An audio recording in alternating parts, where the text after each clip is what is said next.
Everybody. Welcome to this session. My name is Jennifer DeBoer, and I am an associate professor in business administration at Western Colorado University. As Chelsea and Medora and maybe a couple of others know, I have been a huge fan of generative AI for the past few years, but the more I learn about it, the more it makes me very, very nervous. And so I'm really excited to kind of share with you what I've found, how I've sort of integrated generative AI with OER, some of the lessons I've learned, some of the things that I hope will be helpful tips and tricks for all of you. I do think that this session will work best if people have questions to ask them. Either raise a hand and I can keep a lookout for it. Medora can as well, or add the questions to the chat and we can make this interactive. Obviously, we have next week as well. So my hope is that we can kind of get a good start and provide a foundation today. And then I'll allow everybody, of course, to go around and play with some of these tips and tricks in the next week. And then next week we'll return and go through them in a little bit more detail and have more of a hands-on, practical experience. So I did attach the PDF and the ChatGPT transcript in the chat. So if you showed up just a minute or two late, you might not see that. So if you don't, just add a note in the chat, and I think Medora can reattach those. So I'm going to share my screen in a second, so it might be a little bit tricky for me to see if there are questions or hands raised. So Medora, again, feel free to jump in. That's how I tend to work best, is with some interaction. Otherwise, feel free to ask questions there, and we can kind of go through this together. So with that, let me go ahead and let's see here. I'm going to share, I think for now, I'm just going to share this one screen. I do have a couple of things, at least one other screen that I'll eventually want to share, but I'll do that a little bit later. All right, so let me go. So hopefully, can you all see the main slide without that presenter setting? Yes, we can see that. Perfect, great. So again, my name is Jen, and what I'm trying to do here is just provide a little bit of an introduction to how to integrate OER and generative AI for teaching and research and OER types of purposes. Just to sort of not only talk the talk, but walk the walk. I did use generative AI ChatGPT 5.0, which is fairly new, specifically in order to help me generate this presentation. And so again, I tried to sort of demonstrate some of what I'm doing with different prompts.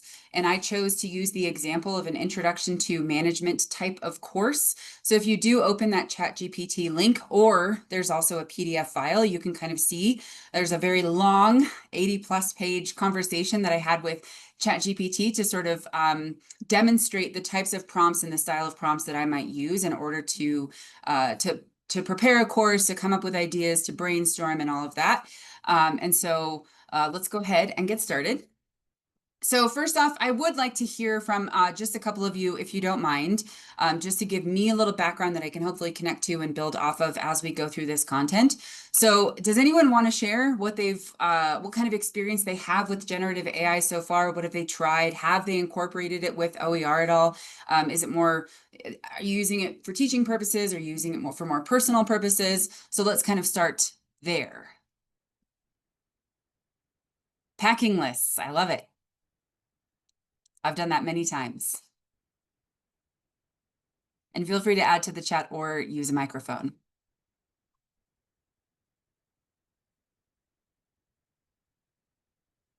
And I can just say I use it a lot for academic purposes, but I use it for personal purposes as well. So I've come up with so many healthy eating plans and exercise plans. I'm much better at planning and using ChatGPT to come up with ideas than I am to execute them. So that's what maybe hasn't worked as well, as actually executing what I've come up with.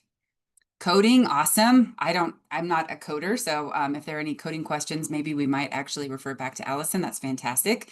Adjusting emails for clarity is a fantastic example. For me personally, I find that ChatGPT does a very good job of delivering bad news. Sometimes my patience might be a little bit thin, and if I have to deliver bad news, but I want to do so professionally, I can use ChatGPT to help, or any other generative AI if you want to use Copilot or Claude or anything else. Slide creation, awesome. Veronica, I'd love to hear later, maybe when we get to the Q&A or we talk about this a little bit, if you've found slide creation effective, and if you're using chat or you're using beautiful AI, or what program you're actually using. Yeah, these are some great examples. Spreadsheet formula questions, great. Good. Okay, so we have a lot of examples. Does anyone want to share either what's worked really well or what hasn't worked really well?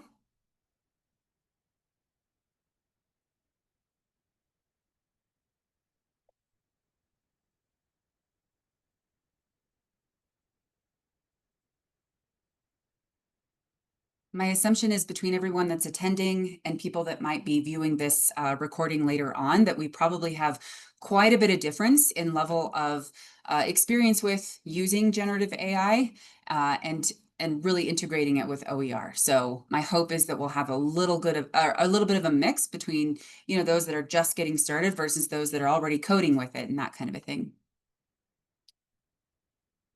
Pulling current research and answering science questions hasn't worked too well. Great, thank you, Medora.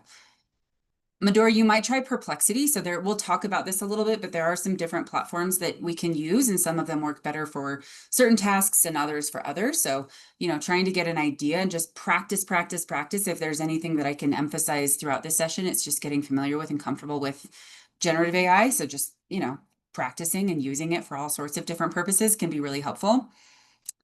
Brisk, Gamma, Curipod, and Conmingo for slides, activities. Oh, awesome. Thank you, Ronica.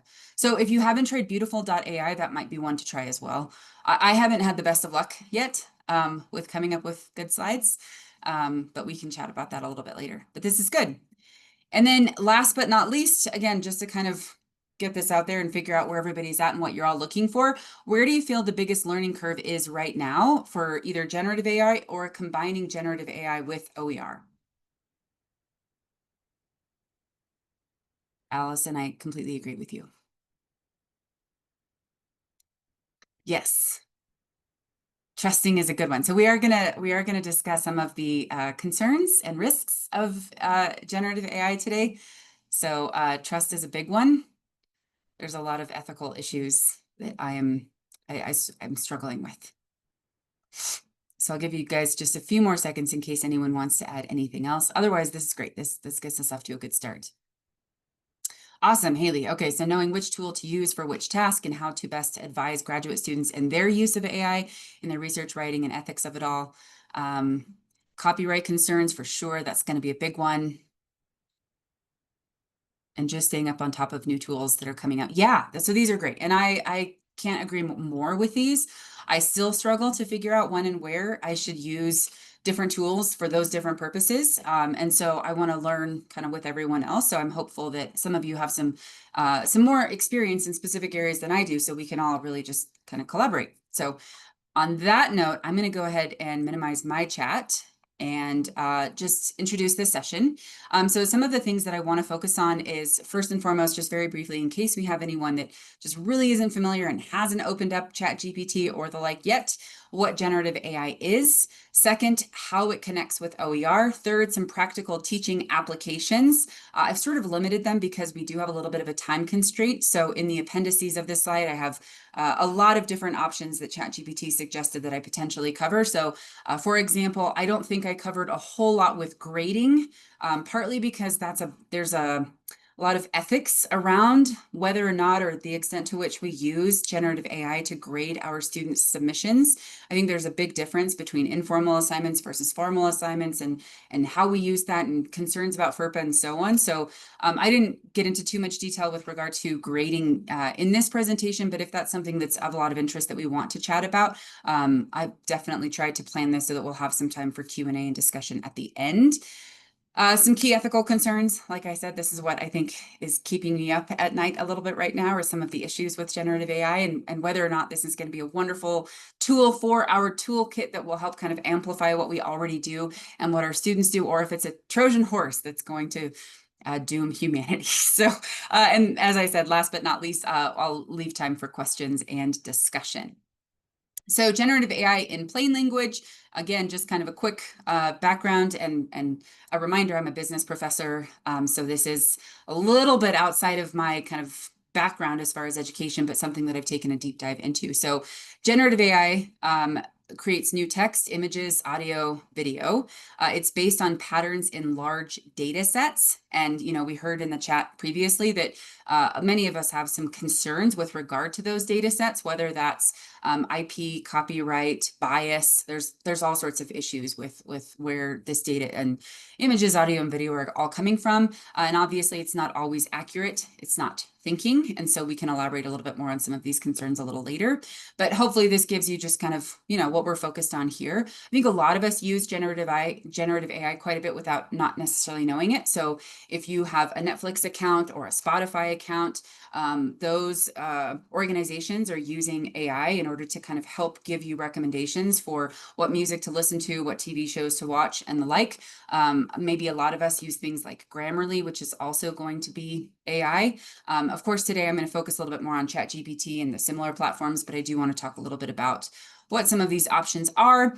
So I've kind of discussed three different AI platforms or types of AI platforms that are going to be very relevant to connecting generative AI with OER. And the first is going to be conversational assistance. I think that the most common is ChatGPT 5.0 recently came out, but some prefer Gemini, Copilot, Claude, Llama, and Grok. I'm not a big fan of Grok. I can tell you some kind of crazy stories about Grok if you haven't heard them, but I'll try to keep that limited for the time being.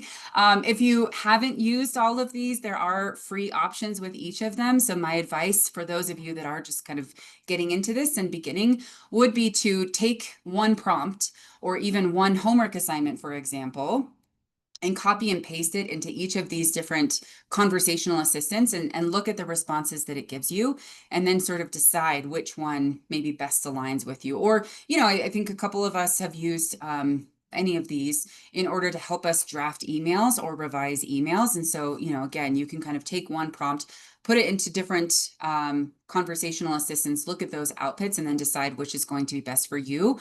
I think it could be overwhelming and take a lot of time to try to figure out which is going to be best when, especially considering all of these are updated quite often.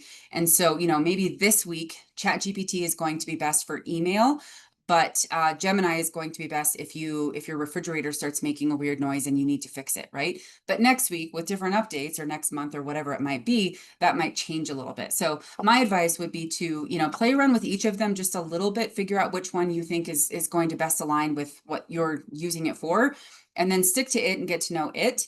I personally use ChatGPT. Part of the reason I like ChatGPT is because I've used it a lot. So it knows me, it knows how I speak, it knows how I write, it knows what I'm interested in. And so you'll see, even though I'm a business professor, some of the examples in the prompts, the prompt responses from today will be related to outdoor activities, and there might be one for coffee. There's things like that it just knows, oh, Jen likes coffee, Jen likes hiking. So I'm going to throw those examples out as much as possible. So there is a benefit to getting really comfortable with one and having it get to know you a little bit. Things get stored in the memory and all of that. The memory can also be a little bit scary. It's not perfect, but yeah. As far as getting a little bit more advanced research assistance, one is Perplexity. So this is one that I think I suggested to Medora a second ago.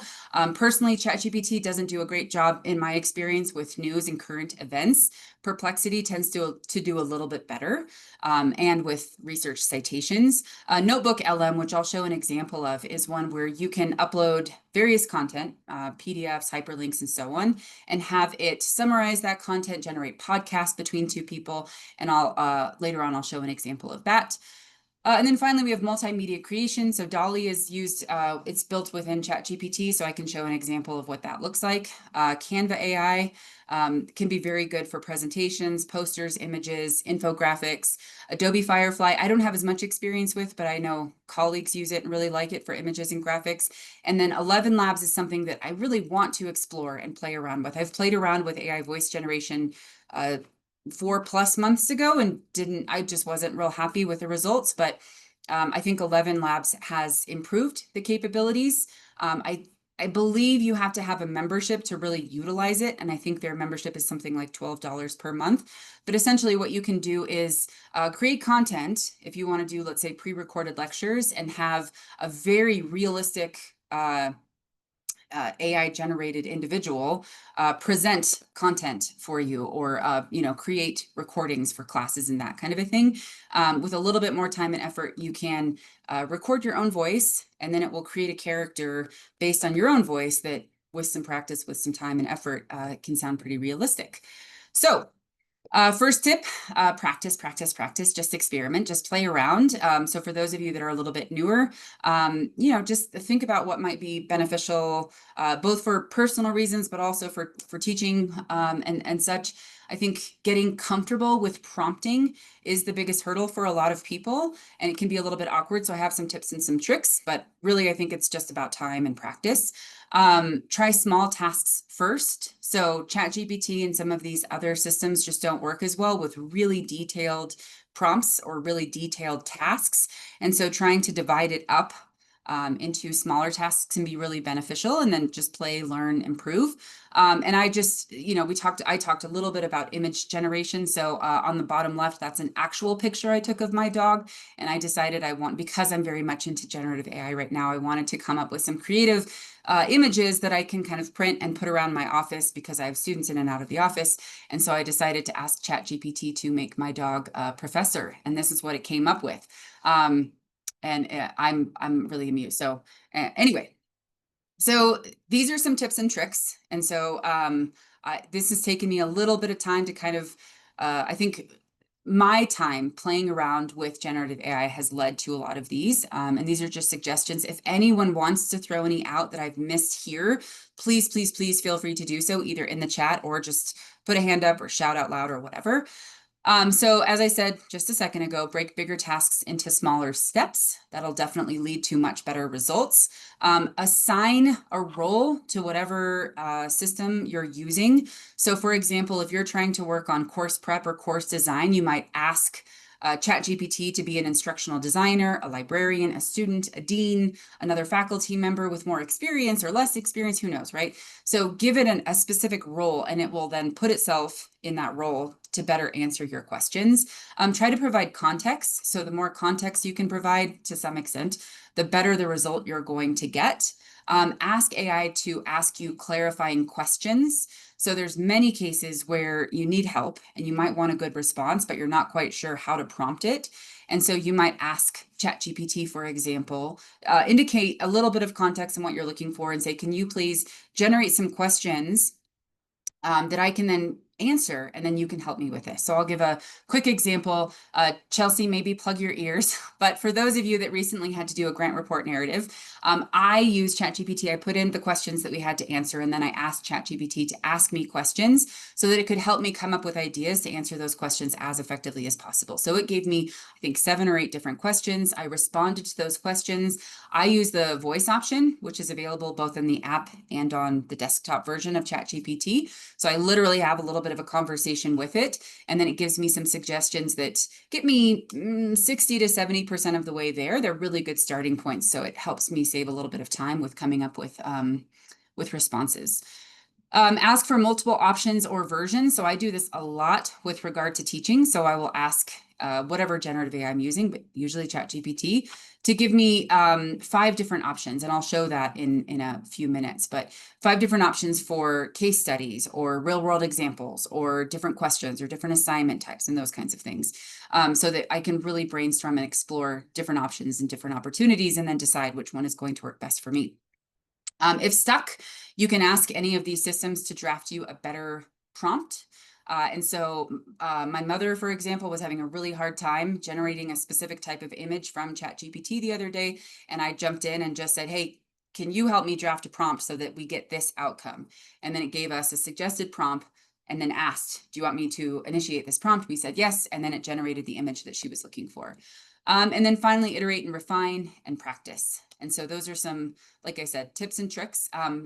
Do any of you have any additional, prompting tips that you might want to share that maybe I've missed here that could be beneficial for everyone else attending? So if so, just feel free to add those to the chat. We can all kind of learn from each other. So what can we all do with AI and OER? I think first and foremost, we can save time through course prep and just kind of going through some of the basics can be a great way to just get started, to begin brainstorming, to save us a little bit of time.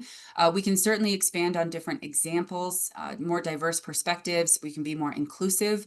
One thing that I love to use ChatGPT for is to design for multiple levels of rigor or difficulty. So here at Western, some of the classes I teach are pretty large, and I have some students that don't have as much expertise or experience in a specific topic and maybe aren't quite as motivated, whereas I have others that have a lot more experience, a lot more expertise, and are highly motivated. And I sometimes struggle to figure out how to teach them both simultaneously so that I'm kind of pushing and challenging and inspiring all of them, ideally, right? And so ChatGPT really helps me save time and kind of coming up with supplemental opportunities or alternative opportunities so that I can address different students in different ways. It can boost reflection and engagement among students. I use it a lot for reflection and metacognition. And then it can streamline collaboration between you and your students, or you and colleagues, or you and faculty that maybe are developing OER, remixing OER, those kinds of things across different departments, different universities, anything along those lines. So let's go ahead and dive in. First and foremost, in my mind, I think everything needs to focus and tie back to learning objectives. And so I've definitely utilized ChatGPT for the past year and a half, 2 years to help me generate smarter learning objectives. And so let me go ahead and let's see here. I'm going to stop sharing my screen for just a second.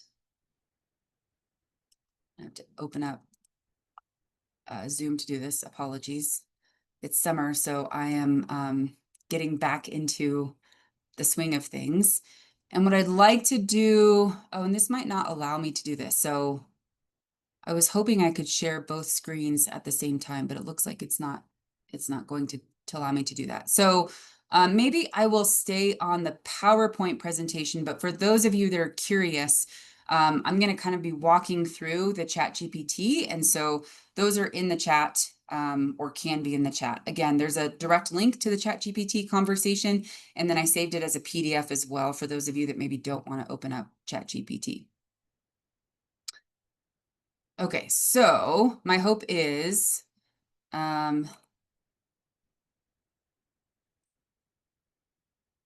me swap. So can everybody see the PowerPoint presentation now? Yeah, we can see it. Okay, perfect. Thank you. Sorry, a little bit getting back into the swing of things. Okay, so learning objectives, and then I need to figure out how to minimize my other one. There we go. Okay, cool. I just want to make sure. So if you open up or look at the ChatGPT conversation, you can see here that I've asked for help designing a management course. And just to give you a little bit of background, I wanted to kind of come up with a course that might be easily relatable to everyone here. So I just did an introduction to management. And so everything is based on Principles of Management, which is an OpenStax OER textbook. And so I can provide a link to that, or if you want to just look at OpenStax, if you're curious, you can open up that book. A little bit later in this presentation, I've really focused on chapter 4, which has to do with ethics. And so that's kind of what this is all based off of. So in this chat GPT, I'll just say chat conversation, I've asked for it to align a lot of the content I'm creating with that textbook. And I've simply just shared the hyperlink, and that works. If you have a PDF version of an OER, you can certainly upload it. Even with the free version of ChatGPT, there are some limitations to how much you can do if you're using the free version versus I have the $20 a month version.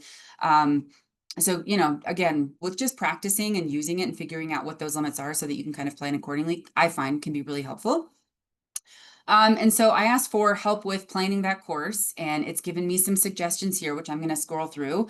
My second prompt was asking about designing effective learning objectives, and I asked to align it with Bloom's taxonomy and SMART objectives, the specific, measurable, all of that. And because this is more of a hypothetical course, I don't actually teach this course, but because I'm planning this course as maybe a upper division course here at Western, I did ask it to align with the higher levels of Bloom's taxonomy. So again, you want context, you want specificity, and it'll hopefully come up with some good objectives. And so in that file, it came up with some suggested learning objectives. Generally speaking, the first response you get back for any prompt is not going to be very good. And so I often hear people indicate that they've tried generative AI, they haven't been happy with the prompts suck. I literally heard this in a department meeting yesterday. And my personal opinion is that they can suck and they can be poor, but usually if you interact with any of these systems as though they are either a learning designer or a librarian or anything along those lines, and you give it some feedback and ask for revision, you can get much better responses or much better outcomes. And so here it's given me some suggested learning outcomes. It's described why these potentially work. And then you'll see here that I've then responded and said, I think that this is a good start. However, I don't think that these are specific enough for what I'm looking for. And it said, thank you so much. It's usually very positive. And it will give me revised, specific, and inspiring learning objectives. And so in my opinion, it did improve most of those learning objectives. And I might have given it a little bit, it asked me at the end, would you like me to map every OpenStax chapter to one or two of these specific and inspiring learning objectives? And I said yes, and so it did. So again, it can very much help with both coming up with good, effective learning objectives for your courses, as well as aligning specific content. Maybe you're using multiple OER resources, maybe you're using one, but it can kind of align all of your learning objectives with the materials that you're planning on using. And so, yeah, like I said, it can save time while strengthening alignment. It's not going to be perfect, but it can definitely kind of help get you started and get you maybe 60 or 70% of the way there. And then you can kind of copy, paste, and revise, so that everything aligns with what you're looking for.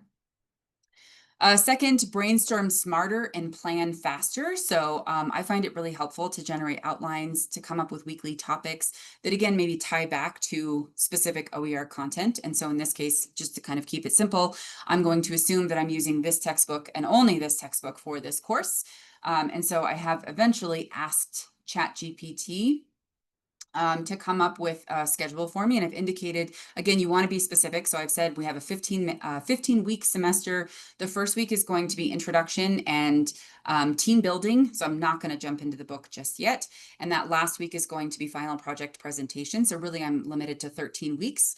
And I've asked it to suggest a plan or a program for me. It's then given me a suggested sequencing.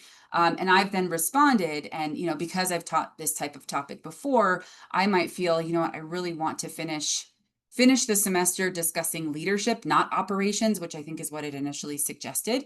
And so I'm going to give it some suggestions or some revisions to make and play around with it and have that conversation with it so that it aligns my my course and my planning with the OER, the materials or the resources that I'm planning on using. And so again, you can kind of see the prompts that I've provided and then the outcomes that ChatGPT has sent back. Just to give you another example here, I've indicated that I'm a little bit concerned about trying to cover multiple chapters in a single week, and have suggested that instead of trying to cover every single chapter, that maybe there are some chapters that won't be as important or as valuable to my students. And I've asked it to suggest what it thinks I might cut, and it's done that. And I agreed with it for the most part and moved forward there. So again, having that conversation. And this is really important, not only for us, but I think for our students. I find that with my students, they give ChatGPT a prompt and they just copy and paste without really thinking critically about whether or not the response is good and evaluating it and revising it and that kind of a thing. So I do think that if we're interested in teaching our students AI literacy, it's really important that they have these conversations, that they refine and revise, both in ChatGPT, but as well as, when they copy and paste, that they're still going through and refining and revising. And even that probably isn't good enough, but that's at least a start. So I'm going to scroll down in this conversation a little bit. And at some point here, I've asked, now what I'd like to do next is develop a case study relevant to week 4, chapter 4, ethics and social responsibility. Can you please carefully review this chapter and give me some suggestions for case studies? Note that when I did this, it took ChatGPT probably 7 or 8 minutes. So it was, searching the web, taking more time to, quote, develop a better response or something along those lines. It took quite a bit of time, but it did give me some very, well, this says it thought for 3 minutes and 16 seconds. I swear it felt like it was 7 or 8 minutes. It felt like it was taking a very long time. It's interesting that it tells you how long that it thinks. It's really trying to make it feel like a person, which I think is kind of funny. But anyway, again, because I use this quite a bit and ChatGPT knows me and I've written related case studies, it is going to pull topics and content that connect to my interests and to my background, which I generally find helpful because, you know, this first one, dry jackets, dry chemistry, PFAS phase out in the outdoor apparel. I teach in Western's outdoor industry MBA and I use a case study on PFAS. So this is very relevant to me. It knows that that I've discussed this topic with it in the past. And so it's helpful in that it is trying to connect some of the topics and cases that I already know about and have a little bit of background in, and coming up with ideas that might apply to this specific context, this specific group of students. So it gave me some other suggestions. One here is Blue Lake. So this is going to be really relevant within Colorado. So that's helpful because it's a little bit more localized. And then there is one or two about AI and social media. So these are going to be interesting both to me and to my students. And then there's one about ski resorts and greenwashing. I have a lot of students that are, very interested in ski resorts or very close to Crested Butte. And I do a lot of research around greenwashing. And so again, it does a pretty good job of trying to connect my interests and my background to cases and content for classes that might relate. And so here, my next prompt is, okay. So if you're looking at the transcript, just ignore this because I had two prompts going at one time, one to kind of help me with this PowerPoint presentation and one for this conversation. So here I was sort of complaining about one of the PowerPoint slides. So I'm going to skip ahead a little bit because it got a little bit confused there. It's definitely not perfect. And so then I've asked about in-class activities, again, to kind of align with that OER content. And so here I have fresh ideas for activities and projects. So you can certainly use generative AI to come up with in-class activities that do connect to or build off of readings or whatever you've assigned students to listen to watch, and so on. And so it's given me 5 in-class activity ideas. Again, earlier I suggested giving ChatGPT a prompt to say, give me at least 5 options or 10 options or whatever it might be so that you can kind of brainstorm and compare and contrast. You can also use ChatGPT to help you compare and contrast. And so I've done that a little bit later in this conversation, but here what I've done is I've looked at the suggestions it has. I really liked one of the suggestions, this sort of class debate, but if I'm teaching a large class, and I use ChatGPT's suggestion, which was have half the class on side A and half of the class on side B. My problem is that I'm going to have some students that are just quiet and can't really contribute because it's going to potentially be 15 students against 15 other students, maybe even larger if you have a very large class. And so what I've done is asked it to kind of reinvent that type of activity, but with with at least 5 groups of stakeholders. And so then it's done that. So it's completely revised this ethics, dilemma, debate, dry jackets, dirty chemistry, and it's given me 5 different roles or 5 different stakeholder groups. And so I can then either have students sign up to a specific group or I can assign students to a specific group. And then students will be in a smaller group. They'll have more opportunity to share, to present, to participate. And so I find that really, really helpful. Following that, I've asked it to create questions or prompts for applied or experiential learning. So again, I just want to kind of get students to understand the importance and really apply what we're reviewing, both in the OER content as well as in the application through these class activities. So it's generated a student case packet that I could potentially either post in our learning management system or hand out in class or both. It's provided debate instructions, which I can, of course, then go and revise and say, oh, well, actually, this is only a 50-minute session, or this is an hour-and-a-half session, or something along those lines. And so, of course, if this was real, I would revise this a bit more. I did prompt it. I indicated that I'd like to come up with specific information for each group and only give that information to the students that represent that group. So again, because I use a lot of case studies and I use a lot of debates and discussion activities in my classes, this is something that I've found gets students even more engaged. And so again, I'm trying to emphasize or show here that I'm using ChatGPT to sort of amplify what I'm doing in the classroom. And so I know for me that if I give the executives as one stakeholder group, if I give them a couple of paragraphs of detailed information that no one else in the class has, it just makes it a little bit more exciting or enticing for the students that are participating. Likewise, I give, a couple of paragraphs of information to each of the other stakeholder groups as well. So I'm going to keep going through.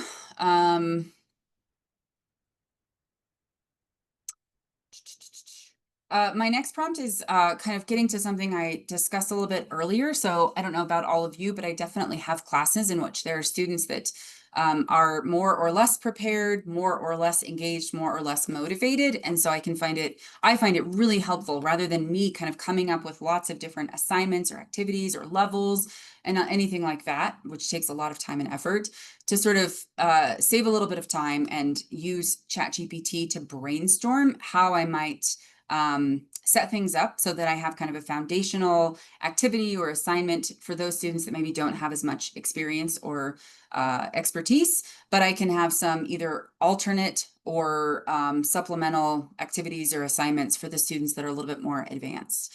And so there's an example of a prompt there with kind of the suggestion that ChatGPT gave me. So again, that just goes back to the second bullet point of generating project variations. And so you can sort of see an example of that. Beyond that, I've also asked it to come up with an outline. So I'm gonna let me double check this slide, create prompts for applied or experiential learning, build low stakes practice activities. So I think I've kind of covered a lot of that. I can get into more detail later on. So on this next slide here, I've indicated that, of course, some of our students aren't as likely to read longer, more detailed chapters or listen to longer, more detailed podcast episodes or whatever it might be. And so generative AI can be very helpful both for us and for our students to try to condense material so that they can at least get an outline, a guide, the basics, more of a condensed version of whatever we're trying to cover. Not ideal, but in my opinion, it's better than nothing, right? And so here I've asked it to condense the chapter into either an outline or a guide that's more concise.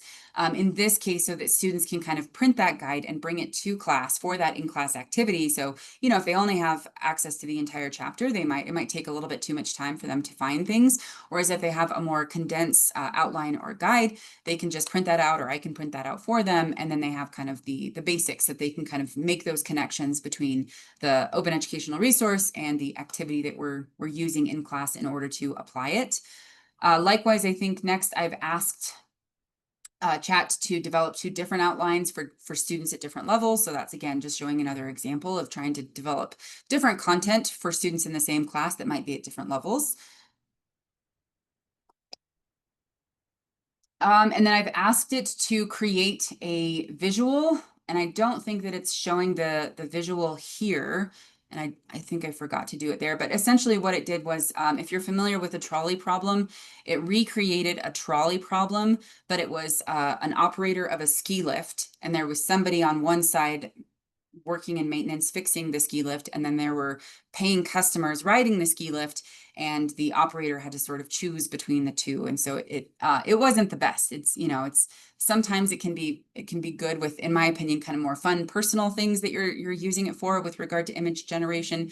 Whereas when you're trying to generate images for learning purposes, it's okay, but it sort of struggles. And for me, I you know, even looking at that image, I'd probably just use the trolley problem. You can convert OER into visuals, diagrams, or audio, and you can definitely do this to enhance accessibility. And so I do want to, let me see here. I'm going to share screen 2. And I want to just briefly show how Notebook LM works. I find that this is a really interesting platform that I'm going to use more and more, I think, this semester. I've experimented with it a little bit, but I'm still a little bit new to it. So what Notebook LM does is it allows you to add content, and you can add content from lots of different sources. In fact, I think to generate podcasts, you have to add content from multiple sources. And so here you can see that I've added chapter 4 ethics. So I just saved just that chapter as a PDF. And then I took an article from Harvard Business Review and saved it and asked it to generate a podcast based on that content. So you might have just 2 or 3 pieces of content. You might have a lot. And I think that this can be really helpful if you're using OER, because whatever your OER content focuses on, there's always, I assume, always going to be additional supplemental content that you would like covered. Maybe there's more diverse perspectives. Maybe there's other international or cultural examples that you want incorporated. Maybe there's some ethical concerns that you want to be pulled in, whatever it might be. And so And I find that at least with a lot of my students, not all of them, but a lot of them, they'd rather listen to something than read something. And so it can be a really helpful way to sort of put some content together and generate a podcast that sounds, in my opinion, very realistic. It's a little spooky how wonderful this sounds, and they can listen to content. And so I'm not going to play this for too long, but I do want to just sort of share a little bit of what Notebook LM came up with these two pieces of content. Welcome to the deep dive. Today we're cutting through the noise around a topic that's just more crucial than ever, business ethics. Right. And this isn't just about compliance, or some dusty academic subject. It's really the invisible. And so what I want to highlight there is if you notice in the beginning, she said, and there's some pauses, and then she speaks a little bit more quickly, and there's some inflection in her voice. And so I find it really interesting that, generally speaking, they do a pretty good job of mimicking real humans. Again, a little bit scary, but it's really interesting. Okay, so let me go ahead and let's see here. Where did I?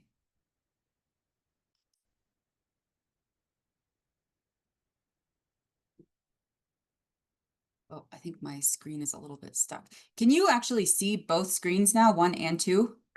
I think we're just seeing screen one, which says turn OER into ready to use materials. Oh, okay. So that was, I think, screen 2, but that's okay. So let me just, for some reason, it's not allowing me to. Oh, nope, you're right. Turn OER into ready to use materials. Okay, yeah. So that's fine. So that's where I apologize. I was going to try to share an image of Notebook LM, but you at least hopefully got to hear that. So I can share that a little bit later if we want to take a little bit of a deeper dive. But that is, let me go back to the slides. So that would be an example of trying to create, let's see here. I think I skipped ahead a little bit. Audio. So that would be, we've shown a little bit with images. Now that was a little bit with audio. And then of course, accessibility can be really beneficial. So broaden perspectives. I find this very, very important for business and a lot of business texts, especially within management or strategic management. It tends to focus a lot on kind of a US centric viewpoint. And I will often use generative AI to sort of check for bias, check for assumptions, give me alternative perspectives just to improve or enhance diversity and inclusion. And so if we scroll down through, minimize some of this.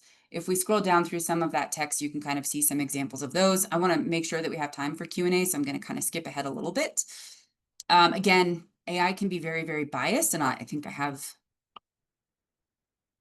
let me just double check. It looks like that I had an image on this one, and I don't know that I do, but so sometimes what I'll do is, and I did this in the ChatGPT conversation, is I uploaded that chapter, I gave that hyperlink to the chapter and literally asked chat who is included, who is excluded. I identified potential stereotypes that the chapter was sort of suggesting, any implicit or narrow assumptions that it was making. I then asked chat to suggest a more balanced, inclusive alternative or alternatives that it could discuss. It gave me some suggestions and it can be somewhat useful, but I find that it still does forget some really important viewpoints. And so if you look through that conversation, you'll see that in that case, I said, well, two groups that I don't see represented in this chapter that's about ethics is the natural environment and future generations. And it said, oh, great point. Again, it's very positive. It sucks up a little bit, right? And so it gave me some ideas or some suggestions to include those perspectives as well.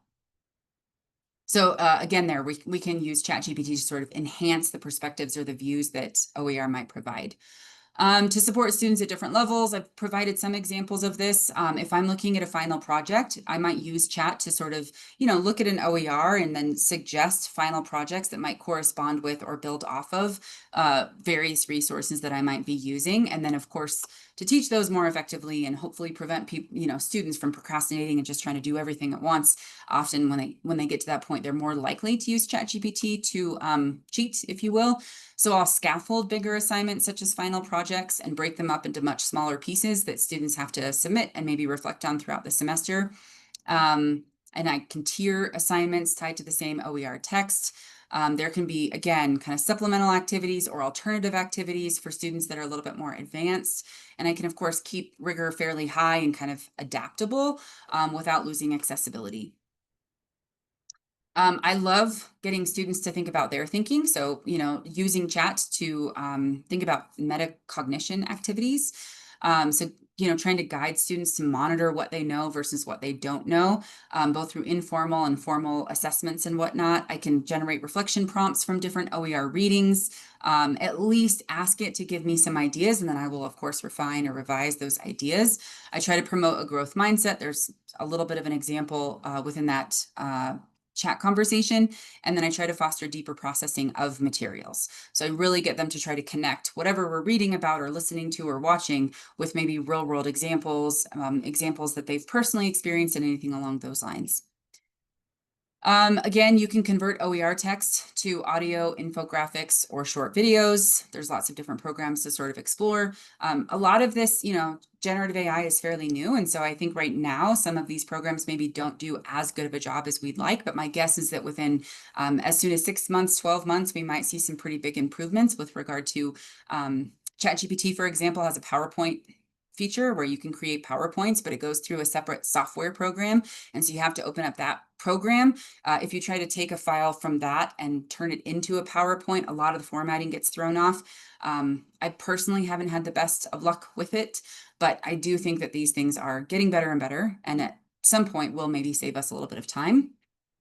Again, you can create plain language versions of tougher resources, or students can use generative AI to do that.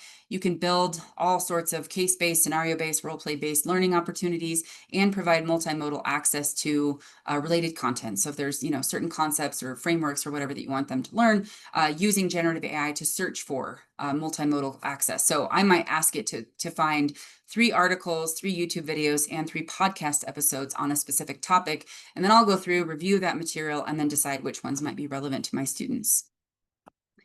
Beyond quizzes, in my opinion, quizzes are very hard to design effectively. And I think a lot of instructional designers, I know the one that we have here at Western, Kimberly, would definitely agree with that. And so AI can brainstorm authentic practical assessments. These tend to work really well for the classes I teach. Of course, some classes are going to require quizzes and exams and tests, but it can be helpful to just sort of, again, brainstorm and explore what generative AI can come up with, to tie assessments to just being authentic assessments, but tying them back to OER and whatever your learning objectives are that kind of tie everything together. And then, as I've highlighted, students can contribute too. So students can generate glossaries, student aids, reflections. They can adapt readings into either simpler guides, or maybe they want a different example. Maybe there's a specific example that they just can't quite wrap their minds around. They can put that content into any generative AI system and ask it to give it a different example or to explain it in a different way. It can create open materials while reinforcing learning, and it really helps build ownership and collaboration. So I've had students build case studies, and some of them have used generative AI, and then I've incorporated some of those case studies, or at least modified versions of them, into OER texts and classes that I've used. So it is important to, of course, show students the bigger picture, using AI to try to connect OER material across fields, to try to be interdisciplinary, thinking about things, at least in my case, sustainability, ethics, inclusivity, and potentially other disciplines, helping students see relevance beyond one class and encourage systems thinking.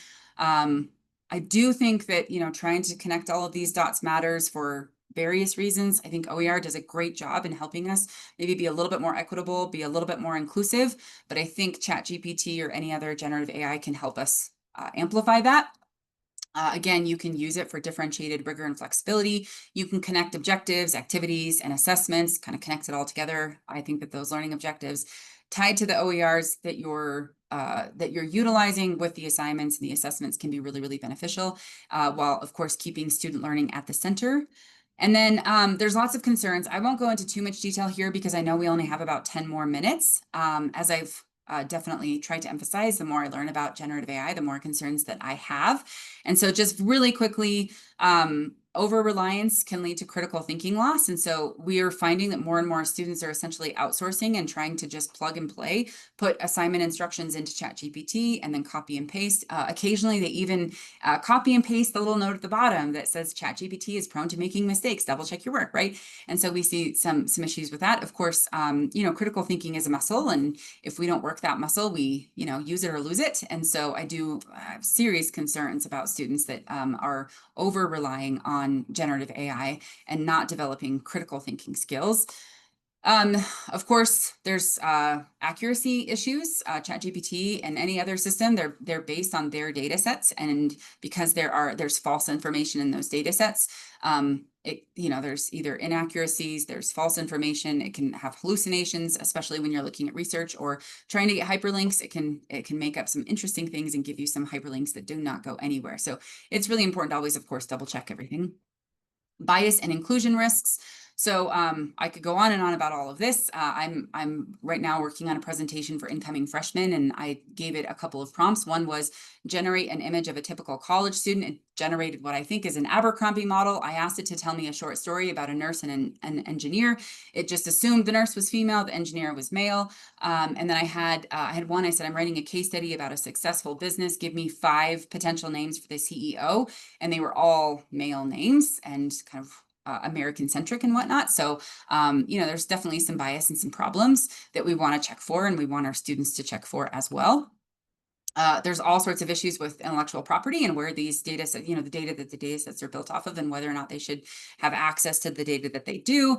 And then, of course, massive environmental impacts. So the energy use, the water use, and all that.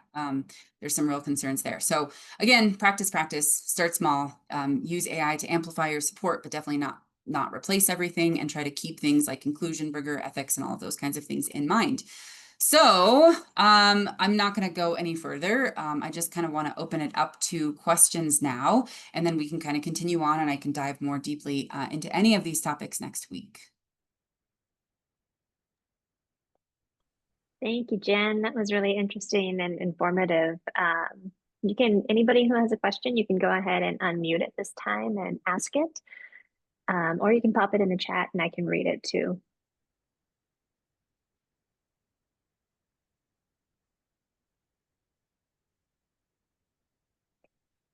I have a little bit of a silly question. So my brother and anybody else who wants to join me with wearing a tin hat here, my brother thinks that you have to say please and thank you with all your prompts. I noticed you don't do that though.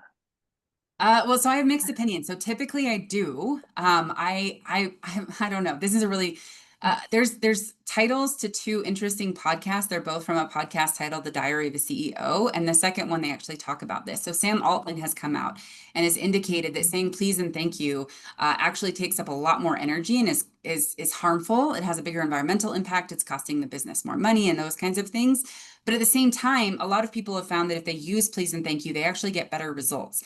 And people that use generative AI a lot, if you're really straightforward and you're using the bare minimum, it feels very mechanical and it's exhausting. Whereas if you say please and thank you, you actually mentally feel a little bit less fatigued because you feel like you're having a conversation, not quite with a real person, but it's a little bit closer to.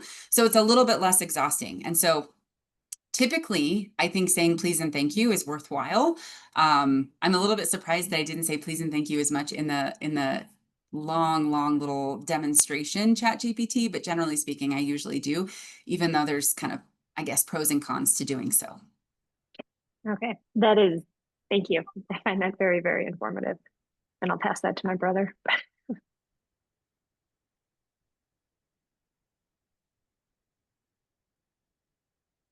One thing I'll add that I forgot to mention in the tips and tricks is that ChatGPT has things that it does that are a little bit different than real world human beings, and it changes a little bit. So for a little while, it was the word tapestry. We saw that a lot, and then it turned into delve. And lately, at least in my experience, but some of the podcasts and content that I've been listening to indicates this too. It's M dashes, which are the very long dashes. And those are actually pretty difficult to type. I don't even remember which buttons you have to hit on your keyboard to type them. And so one thing to look out for if you're concerned about students over relying on ChatGPT is if you see multiple M dashes, My guess is it's definitely ChatGPT generated content. And so again, that might change, but kind of trying to pay attention to what ChatGPT is doing when you're using it, you can kind of find telltale signs that someone else is utilizing it as well. That's that's good to know. And then can you speak more? You said something about Grammarly, right? And Yeah, so Grammarly is not AI right now? no, Grammarly, I think, uses AI. I don't actually use It does. Grammarly a whole lot. I did for a little bit and then just haven't recently. But I think Grammarly, when you're at least when you're using Grammarly, it's going to use predictive text in order to help you revise or finish sentences or things along those lines. So I think that that's still relying, but unless I'm mistaken, but I was under the understanding that it was. I don't know. I guess, and this is a personal anecdote, but I've had students say, "No, it's Grammarly. That's not AI." And I don't know enough about it to argue the point with them, but I've just added, "Don't use Grammarly" to my directions. Well, and I hear so I listened to, there's a really good podcast. Let me find out what the title is. They refer to Grammarly quite often as an example because a lot of people are maybe opposed to using generative AI and don't want to. But at the same time, again, there are certain ways that we might use AI in different forms and maybe not quite as intense as ChatGPT. And Mhm. just might not be quite as aware that it is generative AI.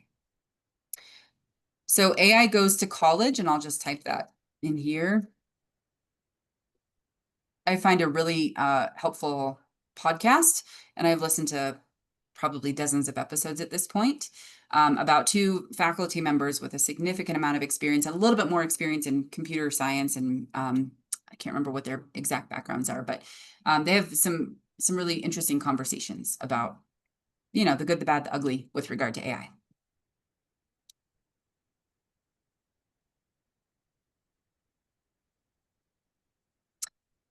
Haley, I love this question here. And so I think everyone, I think that when you think about the ethics, what's okay and what's not okay, there's clearly some things that everyone would agree is not okay. And there's probably some things that everyone would agree is okay. There's a lot in that gray area in the middle where some people are going to think, yes, that's okay. And some people will think, no, that's not okay. So I think for me, what's really important is integrity and transparency. And so, when I think about using generative AI to create a PowerPoint presentation, in my opinion, if I could create it similarly, but using generative AI helps me save time, and I'm going through and I'm double checking everything and I'm revising and updating and all of those kinds of things, then personally, I think it's perfectly okay as long as, again, I acknowledge to the audience or to my students that I've used generative AI in order to do that. I, you know, I think AI is so new, and there are people that are definitely uncomfortable with it and do feel like it's maybe cheating or something along those lines. Maybe it's unethical or it lacks integrity. But I think we use Google for everything. I think we use calculators for everything, right? Like I can do long division, but I don't ever really do long division. I just pull out my cell phone and I do the math in my calculator. And so I do think that right now, we're experiencing a bit of a transition with what's okay and what's not okay. My guess is that a couple of years from now, a lot of people will take some shortcuts and save themselves some time in using generative AI, and it's probably going to be more acceptable there. And so at this point, I'm experimenting with it. I'm okay with using it again, as long as I'm not just asking ChatGPT to generate a PowerPoint presentation, put it into a .pptx file. I download it and then just present it, right? Because the problem with that is you don't know what you're presenting. It's just kind of put some things together. Even if you look over it quickly, you're not really going to remember. So if you're not really actively involved in the creation of a PowerPoint presentation or anything else, it's going to be very hard to understand and remember. I mean, if you can think on the fly really quickly, then I don't know, whatever, to each their own. But for me, at least, it's kind of just a starting point. And then I have to go through and kind of carefully analyze. And you'll see that that's where there was a mistake in this chat conversation, is I was kind of simultaneously going through how I might use ChatGPT, but also editing and revising the PowerPoint slide. And so, there were several slides with that first draft that were terrible. And I was asking chat like, I don't like this, right? But it got confused because I was referring to podcast episodes in a conversation that I had not brought up the podcast episode. So the responses were horrible. So yeah, that's kind of my 2 cents.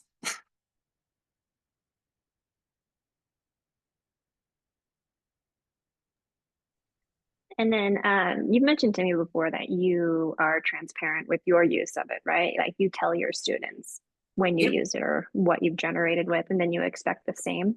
How do you phrase that in your syllabus, or how is that in your directions?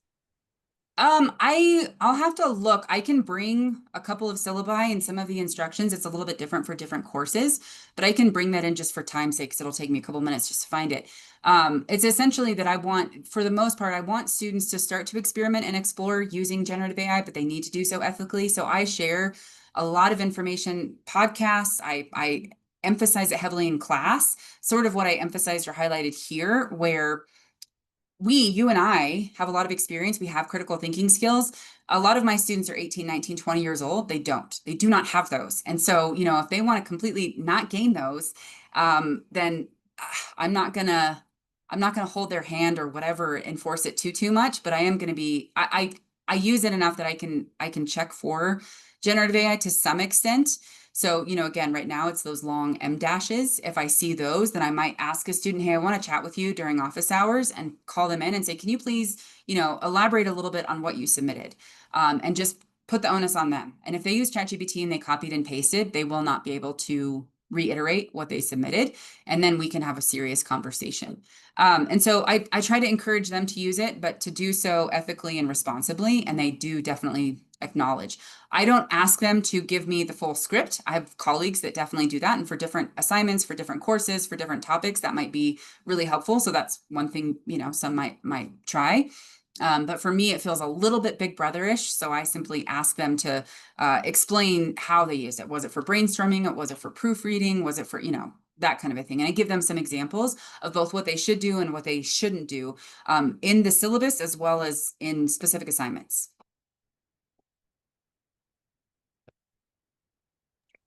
Thank you.